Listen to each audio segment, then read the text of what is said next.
Hello everybody, thank you for joining me today. Today I'm going to be reading from this book here called A Personal Conversation with His Holiness the Dalai Lama. And here's what the book looks like. Hopefully you can see it okay. And I just want to say up front that I might mispronounce some words, but hopefully you'll bear with me.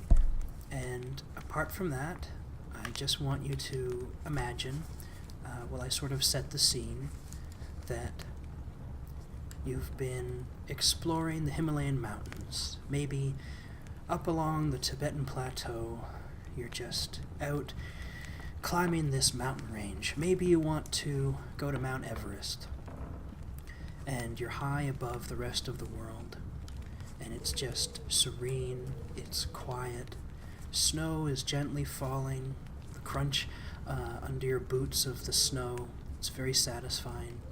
And as night approaches, or perhaps as a blizzard intensifies, you seek shelter in a mountain lodge, much like this one here. It's fairly sparse, a chair or two, a fireplace, a little table for some food. Maybe you spend the night there, and in the morning, as you're preparing to go out for another adventure, you notice that another traveler has come to join you.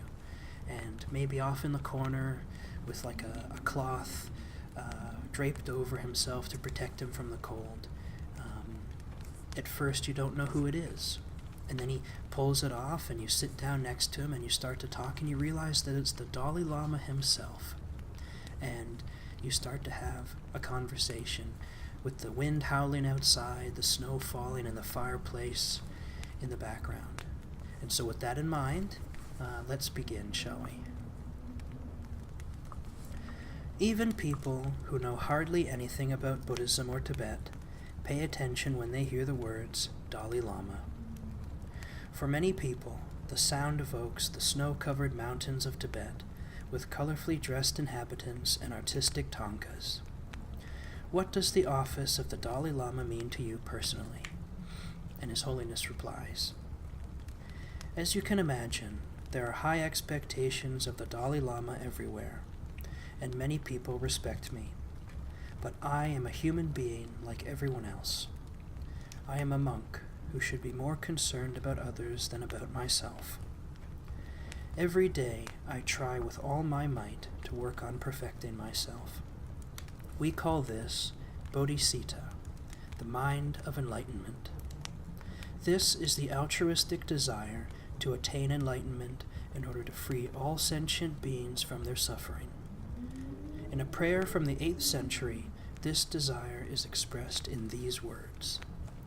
As long as space and time exist, as long as there are still beings who must wander through the cycle of rebirth time and again, may I also be with them and take the suffering from them. In Tibetan Buddhism, we believe that the Dalai Lama is an incarnation of Avalokiteshvara, Chenresig in Tibetan. He is the Bodhisattva of mercy and the protector of all living beings. I am the 74th incarnation, which can be followed back to a Brahmin boy at the time of the Buddha Sakyamuni. We believe in beings, great lamas, or tulkus as they are called in Tibetan, who can determine their rebirth on their own. These lamas include the Dalai Lama, whose reincarnation had its origins in 1351. These reincarnations take place only so that a Dalai Lama can continue to fulfill their tasks. This is a significant factor in the search for the respective successor.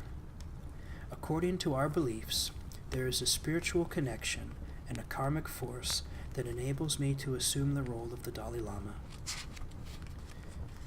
What do the words Dalai Lama mean? And His Holiness replies, Lama means the unsurpassable master. Dalai is a Mongolian word that means something like ocean. In the figurative sense, Dalai Lama means an ocean of wisdom. I believe, however, that the title is related to the third Dalai Lama, Sonam Gyatso. According to tradition, he was the first given the title of Dalai by a Mongolian chieftain. It may well be that the word gyatso, which means ocean in Tibetan, was translated into the Mongolian language. Until the fifth reincarnation, the Dalai Lamas had only religious functions.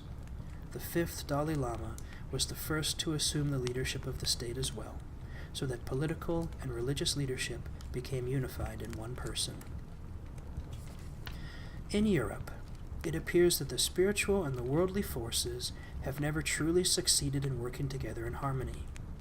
How was it possible in Tibet to unite in one person two opposing ways of being, the simplicity of a mendicant and the political activity of the head of a state?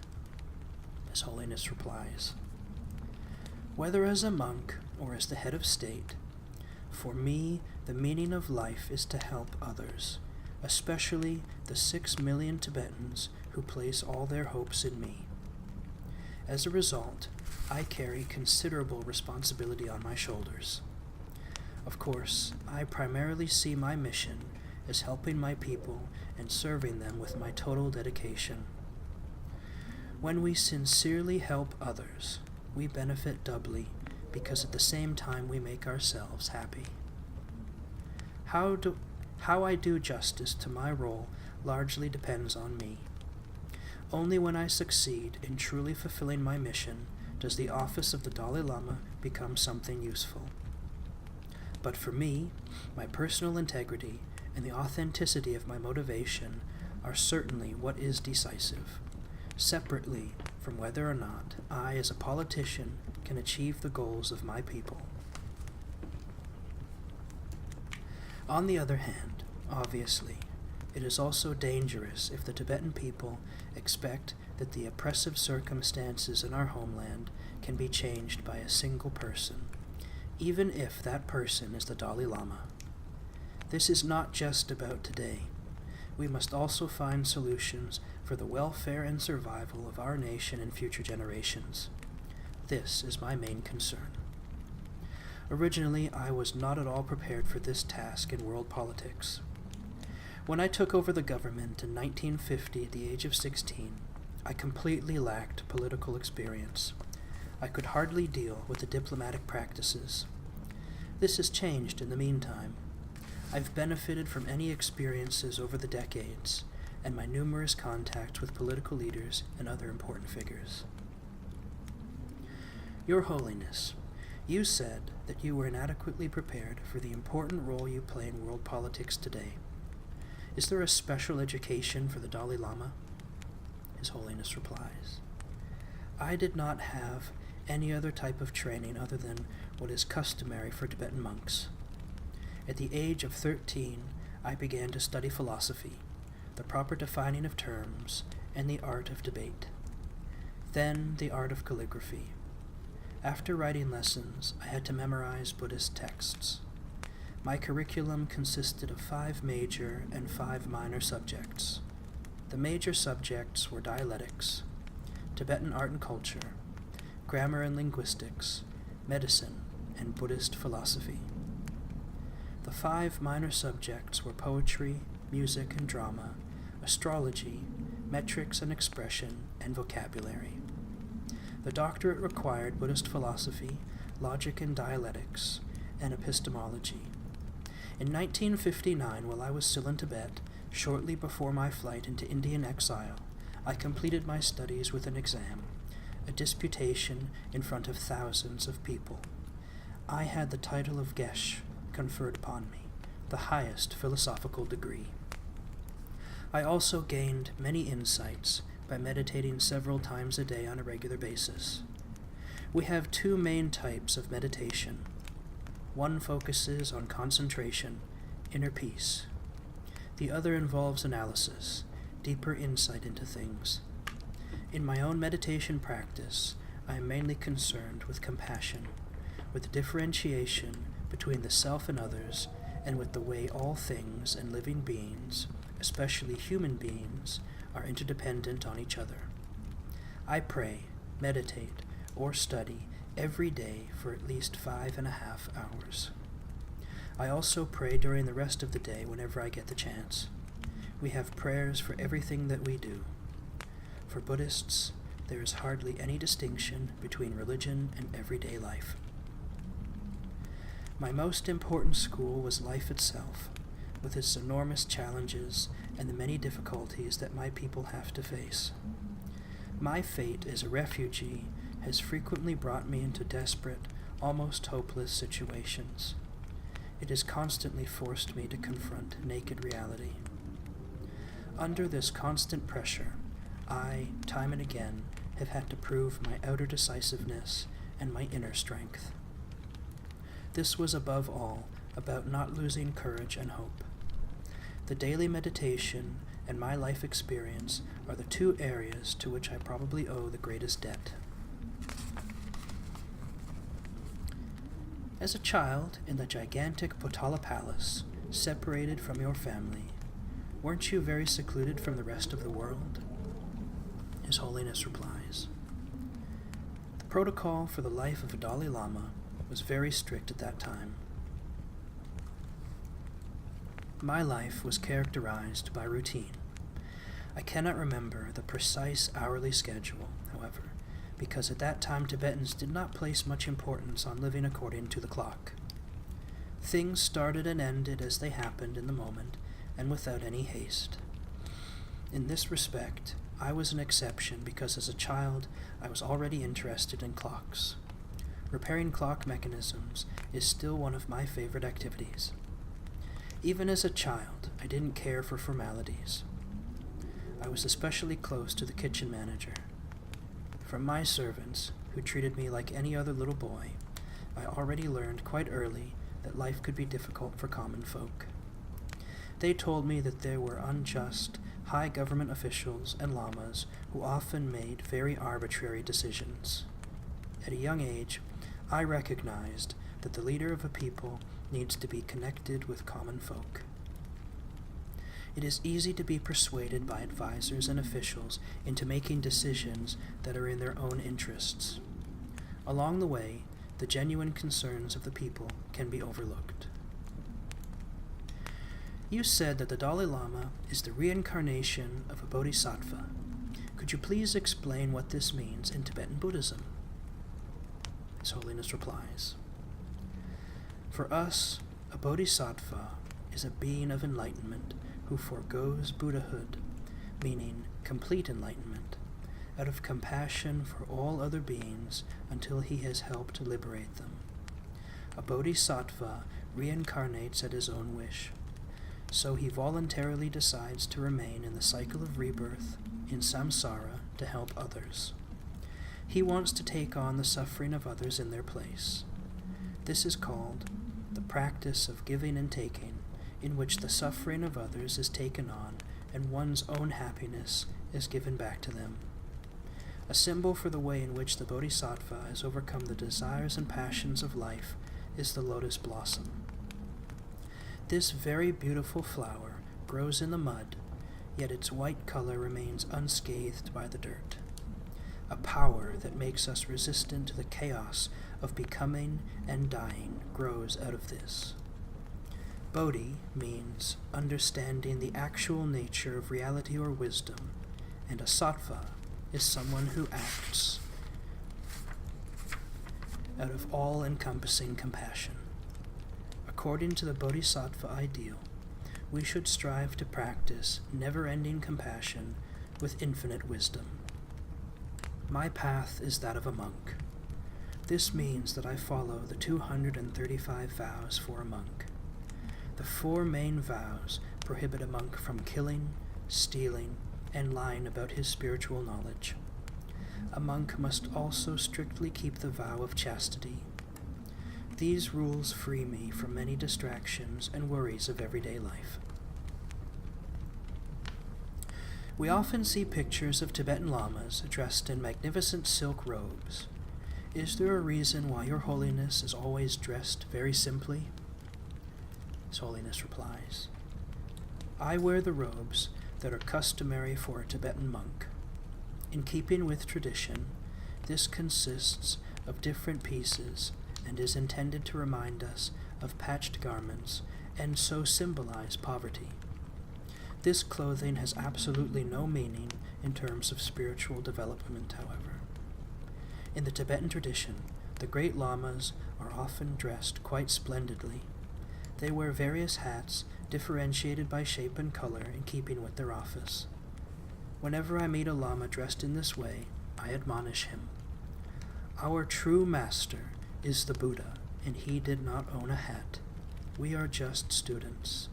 The Buddha had a much greater right than we to dress luxuriously because he is the true master, yet he still preferred to remain a simple monk. Anyone can dress extravagantly or hang jewels on himself, but it is an illusion to believe that this will change something essential in a human being. Compassion and love, a heartfelt smile, a kind look. I believe this is the most valuable jewelry there is. An unfriendly face does not become more beautiful, even with the most ornate decoration. Sometimes I also think that if I always walked around with a grim face and did not smile as much, there would be fewer friends interested in the cause of Tibet. So, I engage in the politics of the smile.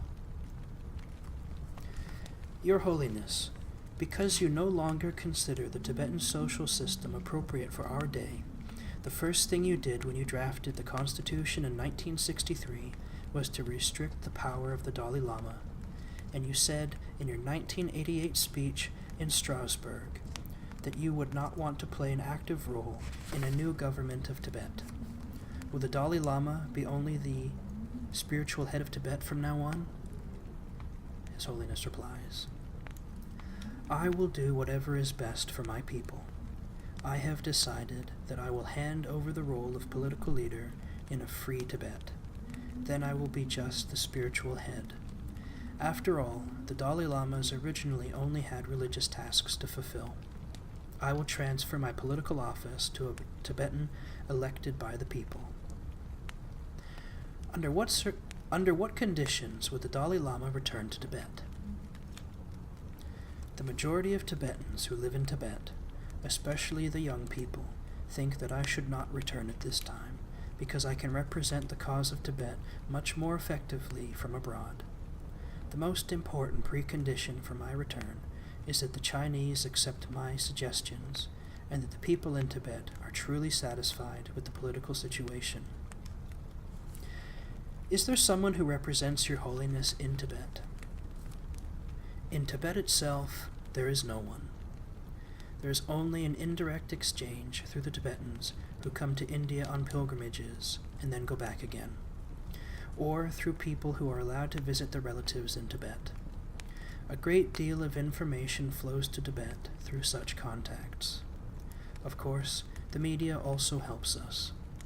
There is a Tibetan program in Indian broadcasting and also one on the Voice of America. Will there be a 15th incarnation of the Dalai Lama? Your Holiness once said that you may possibly be the last Dalai Lama. This statement must be understood in connection with the unreasonable ideas of the Chinese who want to define the Tibet issue solely as the problem of the Dalai Lama and the Tibetans in exile. We have no intention of reintroducing the old feudal system. Even if we had, it would be impossible and inappropriate for our times. This form of government would certainly no longer benefit the people. If the Tibetan people of today believed that they could do without the institution of the Dalai Lama, then that would be the end of this office, and I would be the last Dalai Lama. A new Dalai Lama will appear when the circumstances call for him, but if history takes a different course, we must also accept this. Political systems change. The only thing that never changes is the human heart, the longing for happiness, the striving for freedom. These are the true reasons for continued development and progress, whether in the material realm or the spiritual. This is also true for my Tibetan people. The Lamas play an essential role in Tibetan Buddhism. Is it therefore correct to consider it to be Lamaism with a lineage separate from the original Indian Buddhism? His Holiness replies. Anyone familiar with Tibetan Buddhism knows that there is no reason to speak of it as a different school from Indian Buddhism.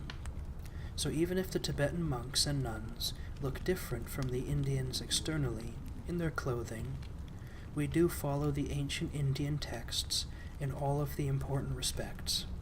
The heart of Buddhist practice is to harm no one and to help others according to the best of our abilities. We Tibetans live according to Mahayana Buddhism, the greater vehicle as it is called. For us, what's decisive is self-sacrifice and altruism, and that our thoughts and our actions are always focused upon the welfare of others. By way of comparison, the primary striving of the older Hinayana, the lesser vehicle, is not to harm anyone. Different schools and currents have developed in Mahayana Buddhism. In contrast to the West, why haven't these different teachings led to divisions? Is it still possible for monks of various philosophical schools to live together in a single monastery? His Holiness replies. Buddhism came to Tibet gradually and through different teachers, so various traditions developed. Although there are major philosophical differences between these schools, we all agree on the cardinal points. Like anywhere else, people here also express their opinions in different ways. Buddhist training includes debating. Is it perhaps easier for different schools to live together peacefully when the philosophical debates take place according to specific rules, almost like a ritual? His Holiness replies, that may be. The intellectual abilities of a monk are judged according to how well he can prove himself in the art of debating. This occurs in this way. Two monks ask each other questions. As they do this, they must carry out very specific physical movements. The challenger claps his hand and stamps on the floor with his foot as if he wants the battle to begin. The debate can become very heated. Each relentlessly tries to disprove all the opponent's arguments. This is a matter of being quick-witted, ingenious, and witty. For us, philosophical or religious discussions are not a reason for personal conflict. When the monks leave the arena after a hard battle of words, they are not angry at each other. In earlier times, these debates were also very popular with the common Tibetans. They would sit for hours in the inner courts of the monastery as listeners and delight in the sharp debates, although they certainly did not understand much of the intellectual hair-splitting. For Christians, a religion like Buddhism that does not recognize a creator God is an atheistic religion and a contradiction in itself. If I understand it correctly, however, Tibetan Buddhism avoids both the belief in the one God and the unbelief. His Holiness replies, there are two types of religions. The first type, such as Buddhism or Jainism, are religions without a personal God. Then there are the monotheistic religions, such as Judaism, Christianity, and Islam, which believe in a creator of the world. The creation of the world, the causes and effects of happiness and suffering, are explained by these religions in different ways. Buddhism is atheistic because we do not believe in a creator God, but we do recognize higher beings who have passed through a process of purification. Every sentient being bears within itself the potential to attain this spiritual realization or high spiritual level. We also assume that there are different levels of existence. This is where the major world religions differ from one another.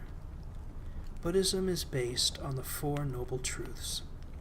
We Buddhists live in a world without a God. For many of the others, the Creator God is the center of doctrine, but they all agree that love and compassion make people better. For our religion, Mahakaruna, the great healing kindness towards all sentient beings, is the most important thing. If there is no personal God, to whom do you pray? His Holiness replies. In the monotheistic religions, the believers hope for God's help in order to master the difficulties of their existence. This concept of the omnipotence of God gives no answer to the question of why an omnipotent and kind God has also created suffering and injustice. We could even imagine this God to be cruel because he lets people come into a world where they experience suffering and pain. But the Buddha was concerned with giving logical reasons for everything he taught. The creation, the beginning of all things, has nothing to do with logic. Religions that have the concept of such a God prohibit their followers from questioning the Word of God, or even rejecting it, even if it should contradict their critical common sense. This gives rise to the danger that believers subject themselves to God's commandments only out of blind obedience. We think that blind belief does not lead us any further on the path of enlightenment. For us, the focus is not on God, but on enlightenment. Human beings are responsible for their own lives. We alone are the creators of our fate. The Buddha did not create the world, nor is he responsible for its deficiencies, but he shows us ways in which we can move from the present state of suffering to perfection. Because of this and other reasons, the Buddha did not address teachings about the existence of God. There are essential differences not only in the concept of God, but also in the human image. An independent self, as we know it, does not appear to exist for Buddhists. For them, the self consists of suffering. Today, analytic psychology in particular emphasizes the importance of a strong self. How do you explain such fundamentally different ways of thinking? His Holiness replies, "Our body knows what it desires. If it is thirsty, then we drink." The Buddha called all desires thirst. For him, thirst is the force that drives the cycle of existence, and yet, without this thirst, we could not attain liberation, Buddhahood. But even on the level of body consciousness, we must recognize differences. Because the body can also desire harmful things, it can become addicted to luxury items and destroy itself. All things have two sides. This is true of the human self as well. There is the egotistical self that constantly inflates itself and becomes a disastrous troublemaker. And when individuals inconsiderately assert themselves because of ego addiction, they hurt not only others, but themselves. This self causes suffering. Then there is the self of the will, which lets people say, "I can, I must, I want." When this center of the will is lacking, a person cannot deal with negative aspects such as anger, envy, or hatred, and instead is overwhelmed by them. Our sensations and feelings react spontaneously. We want to possess something, or we reject it. Only a strongly developed will can manage the various feelings. We must constantly choose, but our feelings are in conflict. His Holiness replies, "True. An example of this is self-confidence and pride. Both are related to our own self-esteem. Pride can make us overbearing, conceited, and inconsiderate, but without self-confidence we can hardly achieve anything.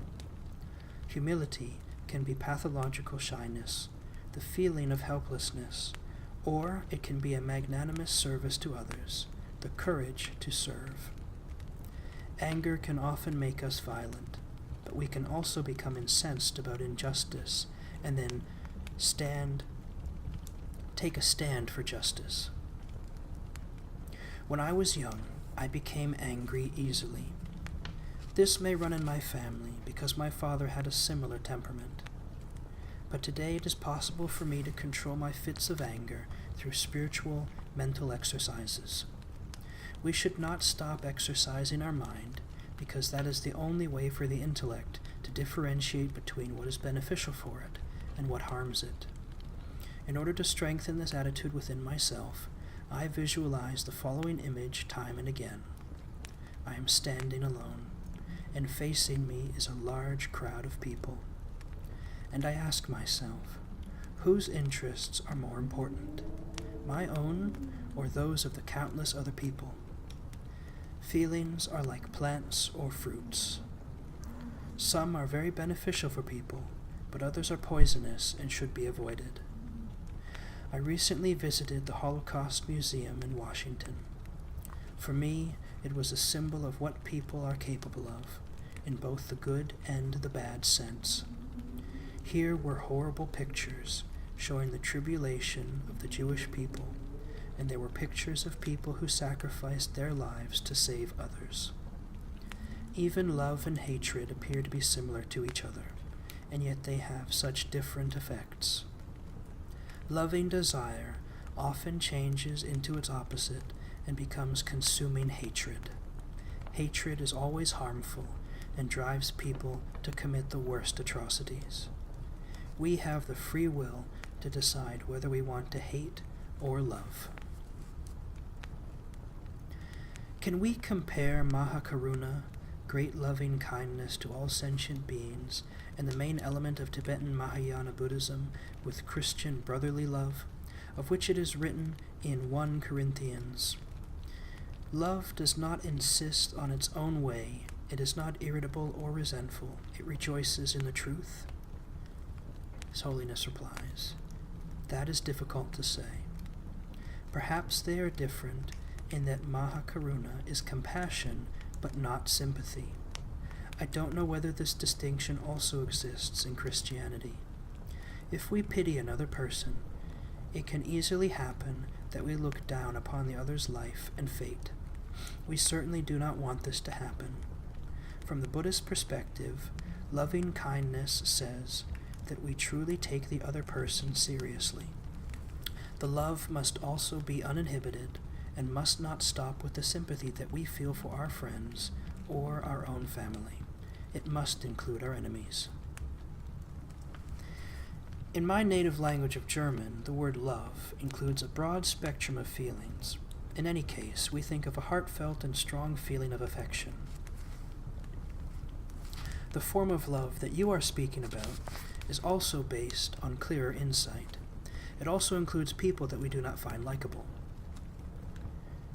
His Holiness replies, genuine love, as I have said, does not depend on a special relationship.